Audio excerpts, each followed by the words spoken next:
नमस्कार, मैं राजीव लोचन पंकज। बजट इस बार भी 1 फरवरी को ही है। ये अलग बात है कि इस साल का 1 फरवरी संडे को है। तो बजट हमेशा से ही इम्पोर्टेंस रखता है, लेकिन अभी खासकर यूएस के टैरिफ वार शुरू करने से वर्ल्ड इकोनॉमी में जितनी बड़ी उथल पुथल आई हुई है, और दूसरे कि हम लोग का रूपी बहुत बुरी तरह से डिप्रिसिएट किया, इससे भी हमारी इकोनॉमी में तो बहुत असर है। आपने देखा ही होगा कि पिछले 1-1.5 साल से एफपीआई जो फॉरेन फाइनेंशियल इंस्टीट्यूशंस हैं वो लगातार बिकवाली कर रहे हैं। नतीजा के तौर पर अपने मार्केट में पिछले 1-1.5 साल में अगर निगेटिव रिटर्न नहीं भी है तो कोई पॉजिटिव रिटर्न भी नहीं बना है। तो इस साल का बजट हम लोगों के लिए कुछ ज़्यादा इंपॉर्टेंस रखता है।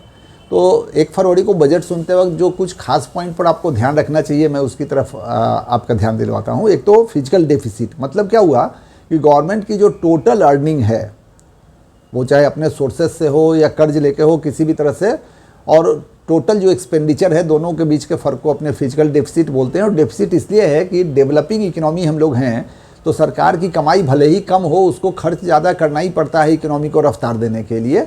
हाँ, ये बात ज़रूर है कि अगर फिजिकल डेफिसिट ज़्यादा है तो ये बुरी बात है, ये फिनेंशियल इनडिसिप्लिन है। मतलब कि आप ज़्यादा कर्ज ले रहे हैं तो ज़्यादा ब्याज में पैसा आपका बर्बाद होगा, लेकिन डेफिसिट इतना कम भी नहीं कर सकते हैं कि इकोनॉमी की रफ्तार कम हो जाए। तो फिजिकल डेफिसिट एक इम्पॉर्टेंट पॉइंट है। दूसरा, कैपिटल एक्सपेंडिचर, मतलब क्या कि सरकार जो भी खर्च करती है, तो बहुत तरह के खर्चे हैं, जैसे सैलरी, पेंशन, बड़ा खर्च है, लेकिन जो लॉन्ग टर्म एसेट क्रिएशन में गवर्नमेंट खर्च करती है उसको कैपिटल एक्सपेंडिचर बोलते हैं। जैसे इंफ्रास्ट्रक्चर से जुड़ा हुआ खर्च, जैसे गवर्नमेंट कोई नई रेल लाइन बिछा रही है, कोई नया इंस्टीट्यूशन बना रही है, तो ये चीज़ें प्रोडक्टिव खर्च में काउंट होती हैं, ये इकोनॉमी की ग्रोथ को रफ्तार देती हैं।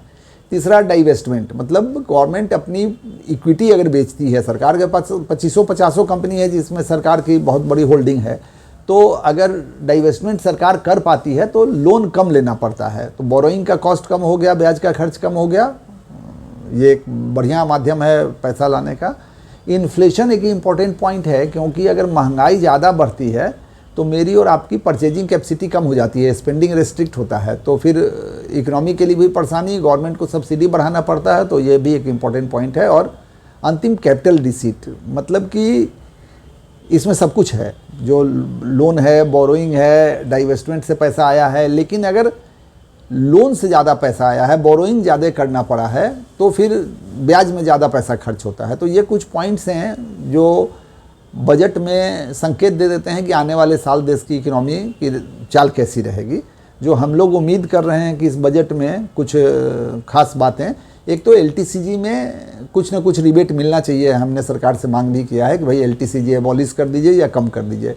दूसरा कि गवर्नमेंट से हम लोग उम्मीद कर रहे हैं कि कैपिटल एक्सपेंडिचर सरकार बढ़ाएगी, क्योंकि इकोनॉमी को और कोई तरीका दिख नहीं रहा है तत्काल बूस्टर देने का, या फिर एक्सपोर्टर को इंसेंटिवाइज किया जाएगा और फॉरेन इंस्टीट्यूशन वापस अपने यहाँ आएँ, पैसा लगाएं। इसके लिए भी कुछ तरीका खोजना होगा सरकार को।